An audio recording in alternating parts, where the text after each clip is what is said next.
চলুন আজকে আরেকটি খবর আপনাদের সাথে শেয়ার করব। সেটি হলো যে গত কয়েকদিন আগেই তো আমরা দেখলাম, গত মাসে 25শে ফেব্রুয়ারি যে আহ, ওই যে জাতীয় সেনা দিবসে আমাদের সেনাপ্রধানের যে বক্তব্য, বাংলাদেশের স্বাধীনতা সার্বভৌমত্ব বিপন্ন হবে এরকম একটি বক্তব্য উনি দিয়েছেন, এবং এটা পুরো জাতিকে সতর্ক করেছেন। বিশেষ করে বাংলাদেশের রাজনৈতিক দলগুলোকে উনি বলেছেন যে কাদা ছোড়াছুড়ি না করার জন্য, ওরকম হলে বাংলাদেশ বিপন্ন হওয়ার সম্ভাবনা রয়েছে। সেই ইস্যুতে আসলে অনেক বিতর্ক হয়েছে, অনেকেই বিভিন্নভাবে আলোচনা করেছেন, কিন্তু সরকার প্রধান যিনি, অর্থাৎ বাংলাদেশের প্রধান উপদেষ্টা ডক্টর মোহাম্মদ ইউনূস স্যারের পক্ষ থেকে কোনো ধরনের প্রতিক্রিয়া কিংবা সরকারের পক্ষ থেকে কোনো প্রতিক্রিয়া এই ব্যাপারে আসেনি, কারণ এটি একটি সেন্সিটিভ বিষয় ছিল যে এটির পক্ষে আসেনি, কেউ ওনাকে জিজ্ঞাসা করার সুযোগ হয়নি, করেও নাই। সাংবাদিকদেরও মুখোমুখি এই বিষয়ে হন নাই। কিন্তু বাংলাদেশে এটি আলোচিত হচ্ছিল কিংবা চর্চিত হচ্ছিল যে সেনা সদর এবং ডক্টর মোহাম্মদ ইউনূসের মধ্যে কিংবা অন্তর্বর্তী সরকারের মধ্যে একটি বিরাট বিরাট ফারাকের সৃষ্টি হয়েছে কিংবা দূরত্ব সৃষ্টি হয়েছে। সেই কারণে হয়তো ডক্টর মোহাম্মদ ইউনূসের সরকার খুব একটি কমফোর্টেবল জায়গায় নেই, এটিও আলোচনা চলছিল।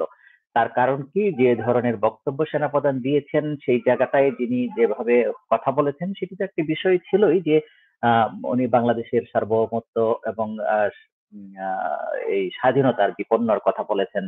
কি জন্য বলেছেন, কারা স্বাধীনতার বিপন্ন করতে চায়, সার্বভৌমত্বের উপর আঘাত আনতে চায়, এরকম ওনার অবস্থান থেকে এটা এইভাবে যে প্রোগ্রামে গিয়েছেন সেই প্রোগ্রাম সম্পর্কিত কোনো ধরনের বক্তব্য না দিয়ে উনি কেন দিলেন, এই বিষয়গুলো নিয়ে অনেক কথা হয়েছে।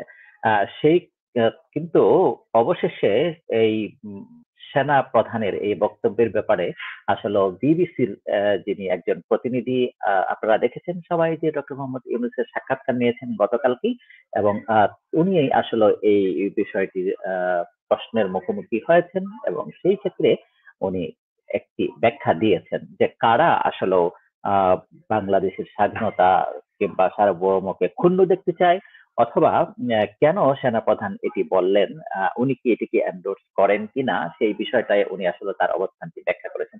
চলুন আমরা একটু এই প্রশ্নে আসলে উনি কিভাবে রিয়েক্ট করলেন বা কি ধরনের প্রতিক্রিয়া জানালেন সেটা একটু আগে জেনে আসি, তারপরে আমরা হয়তো এই বিষয়টা নিয়ে কথা বলতে পারবো আমাদের। আমি আপনাদের সাথে একটু শেয়ার করতে চাইবো আহ, এটি। চলুন আমরা আগে এটা জেনে আসি। সেনাবাহিনী থেকে কি আপনি সহযোগিতা পাচ্ছেন? সর্বাত্মকভাবে একদম প্রথম থেকে যা ছিল এখনো তাই? অ্যাবসলিউটলি। আপনি নিশ্চয়ই জানেন যে সম্প্রতি সেনাপ্রধান একটি বক্তব্য দিয়েছেন যেখানে তিনি বলেছেন যে অনেক বিষয়ে তিনি এবং আপনি একমত। তার মধ্যে তার একটি বক্তব্য ছিল যে সবাই একসাথে কাজ না করতে পারলে বাংলাদেশের স্বাধীনতা এবং সার্বভৌমত্ব হুমকির মুখে পড়তে বা এটা বিপন্ন হতে পারে। আপনি কি এই বক্তব্যের সাথে একমত? এটা ওনার বক্তব্য, উনি বলবেন। এটা আমার ওনাকে এন্ডোর্স করা না করার বিষয় না। যেটা যেহেতু তিনি বলছেন যে অনেক বিষয়ে কথা হয়, আপনি অনেক বিষয়ে একমত, অথবা এই যে স্বাধীনতা সার্বভৌমত্ব বিপন্ন হওয়ার কোনো সম্ভাবনা কি আছে কিনা সরকার প্রধান হিসেবে আপনি কি? এটা তো সব সময় থাকে। একটা পলাতক দল দেশ ছেড়ে চলে গেছে, তাদের নেতৃত্ব চলে গেছে, তারা সর্বাত্মক চেষ্টা করছে এটাকে আনসেটল করার জন্য। এটা তো সবসময় থ্রেট আছে, প্রতিক্ষণই আছে, প্রতি জায়গাতেই আছে, কাজে এটা তো সবসময় থাকবে। মানে হুমকিটা কি আপনি বলছেন আওয়ামী লীগ থেকে, ক্ষমতাচ্যুত আওয়ামী লীগ থেকে? অবশ্যই, এটা তো অবভিয়াস। তারা মাঝে মাঝে ঘোষণা করছে, বক্তৃতা দিচ্ছে, অ্যাড্রেস করছে, আমরা সবাই শুনছি, মানুষ উত্তেজিত হচ্ছে। আপনি এখন যেটা বললেন যে তাদের দিক থেকে নানা রকম কর্মকাণ্ড আছে, হুমকিটা কোথায়?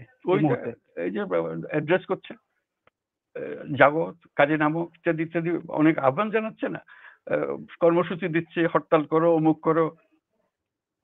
এটা মানুষ কিভাবে নেবে এটাকে বলেন? এটা কিভাবে মিষ্টি মুখে চলে যাবে সব? অন্তর্বর্তী সরকারের একটি বড় লক্ষ্য হিসেবে আপনি সংস্কারের কথা বলেছেন।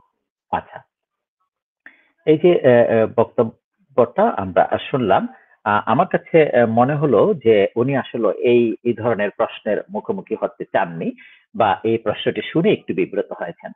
সেই কারণে ওনার যে প্রশ্নের উত্তর দেওয়ার যে ধরনটা সেটি একটু আসলে অন্যরকম ছিল, এবং আমি খুব কি বলবো, উনি যে ধরনের চমৎকার করে উত্তর দেন, কথা বলেন, যে ব্যাপারে স্পষ্টতা, এই জায়গাটা একটু অস্পষ্টতা মনে হলো। যদিও উনি দাবি করেছেন যে অত্যন্ত চমৎকার সম্পর্ক রয়েছে সেনাবাহিনীর আহ প্রধানের সাথে এবং এটি সবসময় সাপোর্ট পেয়ে আসছেন, এটি বলছেন। কিন্তু উনি আবার এটিও বললেন যে এটি ওনার বক্তব্য, ওনার বক্তব্যকে আমি এন্ডোর্স করব, আসলে উনি এন্ডোর্স করতে পারে না। এন্ডোর্স করতে গেলে তো সেটা আবার অন্যরকম হয়। কিন্তু উনি যে সেনাবাহিনীর প্রধানের যে সার্বভৌমত্ব কিংবা স্বাধীনতা বিপন্নের যে হুমকি কিংবা সম্ভাবনা, সংকট রয়েছে, সামনে আসতে পারে, সেটিরই জন্য আসলে আওয়ামী লীগকেই দায়ী করেছেন সরাসরি, যে তারাই চায় যে বাংলাদেশের স্বাধীনতা সার্বভৌমত্বটি ক্ষুণ্ণ হোক।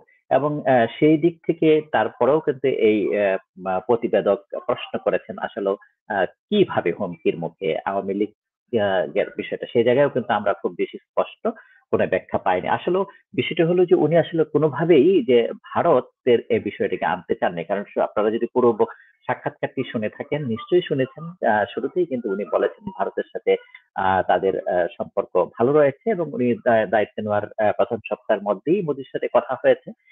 তবে বিভিন্ন প্রচারণা অপপ্রচারের মাধ্যমে কিছু ভুল বোঝাবুঝি সৃষ্টি হয়েছে, কখনো কখনো কিছু দ্বন্দ্বের সৃষ্টি হয়েছে, সেগুলোর ব্যাপারে হয়তো ভিন্নভাবে ওই বিষয়গুলোর সমাধান করার চেষ্টা করা হয়ে গেছে, কিন্তু এখন চমৎকার সম্পর্ক রয়েছে। এবং নতুন করে আসলে এই যে সম্ভাবনার বিপন্ন হওয়ার সম্ভাবনা কিংবা সার্বভৌমত্বের উপর হুমকি কিংবা আঘাত আসবে, এই বিষয়টিতে ভারতের কথাটি উচ্চারণ করে উনি হয়তো আর কোনো ধরনের বিরাগভাজন হতে চান না। এবং উনি দেখেছেন, ওই সাক্ষাৎকারে বলেছেন, ভারত আমাদের প্রতিবেশী এবং আমরা ভারতের প্রতিবেশী। সেই ক্ষেত্রে দুটি দেশের সম্পর্কের ভালো ছাড়া আসলে কোনো উপায় নেই। ভালো রাখতেই হবে, এটা তাদের প্রয়োজনে, আমাদের প্রয়োজনে, তার জন্য আগামী দিনে ভালো হবে, সেটি হয়তো উনি প্রত্যাশা করছেন। কিন্তু এই যে দেশের ভেতরে যে ধরনের সমালোচনা উঠেছে, যে সেনা প্রধান যেভাবে ওনার বিষয়টাতে কথা বলেছেন, ইভেন উনি যে এর ওয়ারেন্ট অফ প্রেসিডেন্ট মেনেও কিন্তু কথা বললেন সেনা প্রধান, যেরকম উনি ওয়ারেন্ট অফ প্রেসিডেন্স অনুযায়ী 12তম অবস্থানে থাকছেন, সেই দিক থেকে উনি যখন দেশের প্রধান মন্ত্রী কিংবা রাষ্ট্রপতি কিংবা এখন যিনি প্রধান উপদেষ্টা তার ব্যাপারে কথা বলবেন, অবশ্যই মাননীয় কথাটা ইউজ করা দরকার, কিন্তু সেনাপ্রধান কিন্তু সেটি করেননি একেবারেই। ডক্টর ইউনূসের সাথে যতবারই কথা হয়েছে ততবারই একমত করেছেন, 2বার বলছেন ডক্টর ইউনূস নামে। তো সেটি একটি সমালোচিত হয়েছে এবং আমার মনে হয় যে এটি হয়তো সরকারকেও একটি বিব্রতকর অবস্থায় ফেলেছে।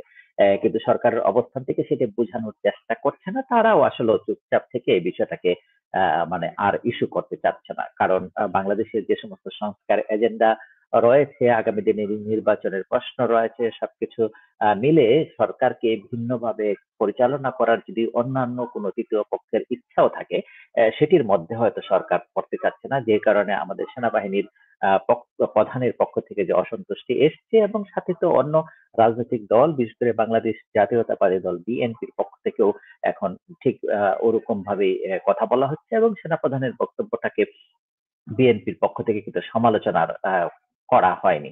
তারা এটাকে ভালোভাবেই দেখেছে, কারণ হলো যে ওই জায়গাটায় নির্বাচনের গুরুত্বটা দেওয়া হয়েছে এবং আগামী ডিসেম্বরের মধ্যেই হয়তো নির্বাচনটি হবে, এবং এই নির্বাচনটি যে এখন হতেই যাচ্ছে সেই বিষয়ে কিন্তু বারবারই কিন্তু মানে করা হচ্ছে, নিশ্চয়তা দেওয়া হচ্ছে, যে এই প্রতিবেদকে ওনাকে প্রশ্ন করেছিল নির্বাচনটি বিশেষ করে, এবং উনি বললেন কিন্তু ঘোষণা করা হয়েছে। এবং আজকেও ইউরোপিয়ান ইউনিয়নের প্রতিনিধির সাথেও প্রধান উপদেষ্টার যে মিটিংটি হয়েছে সেখানেও কিন্তু বলেছেন যে নির্বাচন ডিসেম্বরের মধ্যে হবে। তার মানে নির্বাচনটি ডিসেম্বরেই হতে যাচ্ছে। অন্য যারা যেভাবেই এই প্রধান উপদেষ্টার অফিসকে কাজে লাগানোর চেষ্টা করছে যে নির্বাচনটি লিঙ্গারিং করার জন্য, সেটি হয়তো এই যে জাতীয় নির্বাচনের আগে স্থানীয় নির্বাচনটাকে আগে নিয়ে আসার মাধ্যমে, অথবা গণপরিষদ নির্বাচনের বিষয়ে ইস্যু করার মাধ্যমে, সেগুলোকে কিন্তু আসলে প্রধান উপদেষ্টার অফিস আমলে নিবে বলে আমার মনে হয় না।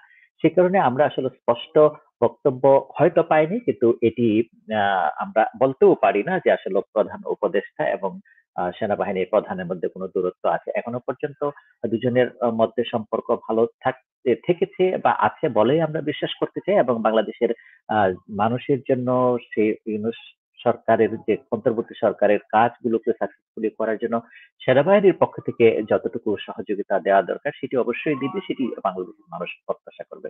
ভালো থাকবেন দর্শক।